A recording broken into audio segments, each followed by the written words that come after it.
प्यारे देशवासियों को मेरा नमस्कार। मैं डॉक्टर मुकेश जैन एक ऑर्थोपेडिक सर्जन हूं और मुजफ्फरनगर में पिछले 40 वर्षों से वर्धमान हॉस्पिटल में प्रैक्टिस कर रहा हूं। जैसा कि आप सभी लोगों को विदित है, हम पिछले 14 महीने से एक अनिश्चितता के दौर से चल रहे हैं, जिसके अंदर कोरोना वायरस की जो महामारी है उसने लगभग सभी देशों को, सभी व्यक्तियों को, चाहे वो प्रेसिडेंट यूएसए के रहे हों, चाहे वो एक बहुत गरीब इंसान हो, सभी को हमको परेशान किया है। हर बिजनेस में, हर फील्ड के अंदर कहीं ना कहीं हर आदमी सफ़र कर रहा है।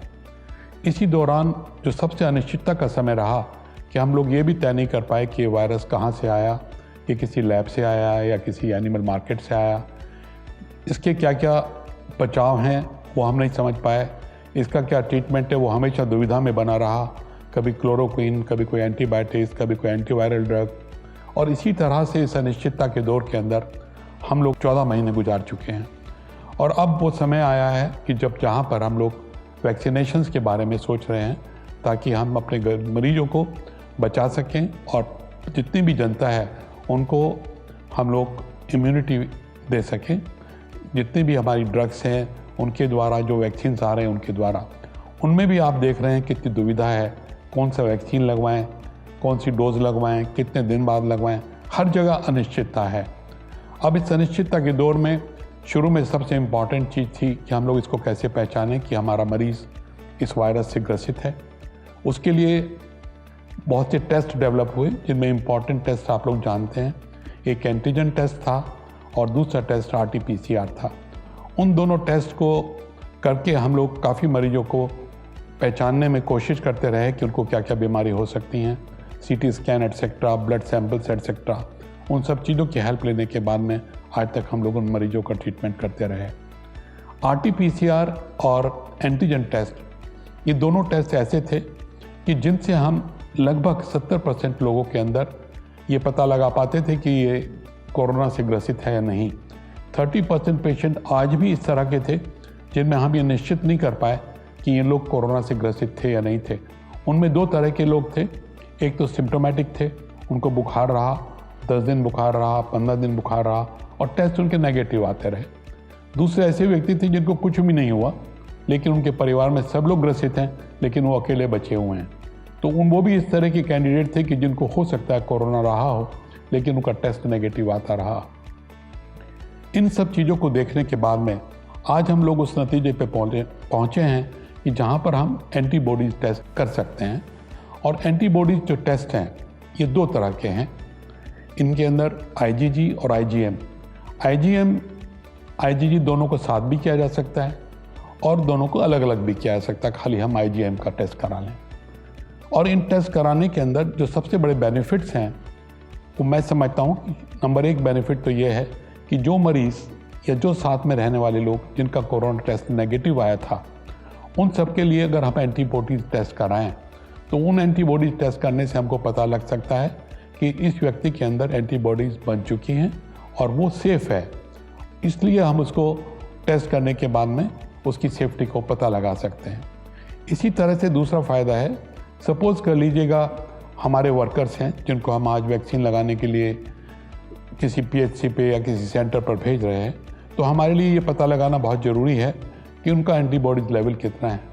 अगर उनका एंटीबॉडीज़ लेवल अच्छा है वायरस के अगेंस्ट, तो वो लोग अगर टीका लगाने के लिए जाएंगे और जनता में लोगों से मिलेंगे तो उनको उस बीमारी होने का खतरा कम रहेगा। तीसरी एक पॉसिबिलिटी जो मुझे लगती है, जो मैंने काफ़ी सोचा कि 1.5 साल से मैं कहीं जा नहीं पाया, मेरा मन कर रहा है कि मैं कहीं पर भी यूरोप या अमेरिका घूमने के लिए या बच्चों से मिलने के लिए चला जाऊँ, तो मन में यही आता है कि अगर जाऊँगा तो कोरोना तो नहीं हो जाएगा।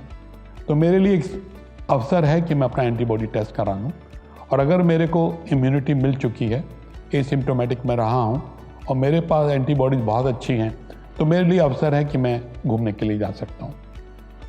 चौथी पॉसिबिलिटी सीरो सर्वेलेंस, गवर्नमेंट के लिए, किसी भी कंट्री के लिए, सब पब्लिक के बारे में ये जानने के लिए कि हम लोग किस स्थिति में हैं, कितने लोग इन्फेक्ट हो चुके हैं, उसके लिए सीरो सर्वेलेंस की ज़रूरत है। तो मैं समझता हूँ सभी का अगर एंटीबॉडीज़ टेस्ट हम लोग कराएंगे तो हम लोग अपनी प्लानिंग कर पाएंगे कि किन को हमको इंजेक्शन्स लगाना है, कितना लगाना है, और हम एक हर्ड इम्यूनिटी तक पहुँच पाएंगे। जब हमको ये पता लग जाएगा कि हम हर्ड इम्यूनिटी हो चुकी है तो हम अपने को सेफ समझेंगे। हालांकि अभी आज भी हर्ड इम्यूनिटी भी एक अनिश्चितता है, हमको नहीं मालूम कि हम लोग हर्ड इम्यूनिटी कितने लेवल पे पहुंचेंगे। अगर आप देखें तो मीजल्स के लिए 90% इम्यूनिटी मस्ट है हर्ड इम्यूनिटी अचीव करने के लिए। इसी तरह से पोलियो के लिए इंडेक्स 80%, अगर 80% हम लोगों ने अचीव कर लिया है तो हम लोग पोलियो से बच सकते हैं। इसी तरह से कोरोना के लिए भी अनिश्चितता है, लेकिन ऐसा विचार बन रहा है कि 80% अगर हम लोग अचीव कर लेंगे तो हम लोगों को हर्ड इम्यूनिटी मिल जाएगी। तो ये सभी ऐसे बेनिफिट्स हैं जिसमें हमको एंटीबॉडीज़ का टेस्ट कराने का बेनिफिट मिल सकता है। तो मैं सोचता हूँ कि आप सभी लोग, जो भी लोग कोरोना से प्रभावित हो चुके हैं या कोरोना नहीं हुआ है, एसिम्प्टोमेटिक रहे हैं, अपने एंटीबॉडी टेस्ट करा के अपना लेवल मालूम कर सकते हैं। और उसी के अकॉर्डिंगली एंटीबॉडीज़ होने का मतलब ये नहीं कि आपको वैक्सीन नहीं लगाना, क्योंकि ये एंटीबॉडीज़ जो आपके अंदर बनी हैं ये मुश्किल से 3 महीने से 4 महीने तक रहेंगी। उसके बाद ये अपना आप ही ख़त्म होने लगती हैं, क्योंकि ये एंटीबॉडीज़ एक ऐसा डिफेंस है जो बॉडी खुद बनाती है वायरस के खिलाफ, और वो 3 या 4 महीने रहेगा, स्पेशली कोरोना वायरस के लिए। तो हमको इम्यूनिटी फर्दर गेन करने के लिए हमको अपने इम्यूनाइजेशन के लिए टीके लगवाने पड़ेंगे, और उन टीके लगवाने का फ़ायदा ये होगा कि हम उनको भी आने वाले समय में फॉलो कर सकते हैं कि हमने कितने इंजेक्शन लगवाया, एक वैक्सीन लगवाया, सेकंड वैक्सीन लगवाया, कितने दिन बाद लगाया, कितनी इम्यूनिटी हमने गेन की, कितनी एंटीबॉडीज़ हमने बनाई। तो ये भी एक बहुत एडवांटेज हमको मिलेगा आने वाले समय में कि जिन लोगों को इंजेक्शन्स लग जाएंगे वो अपने इम्यूनिटी लेवल टेस्ट करा सकते हैं एंटीबॉडीज़ के द्वारा, ताकि वो अपने को सेफ फील कर सकें। धन्यवाद।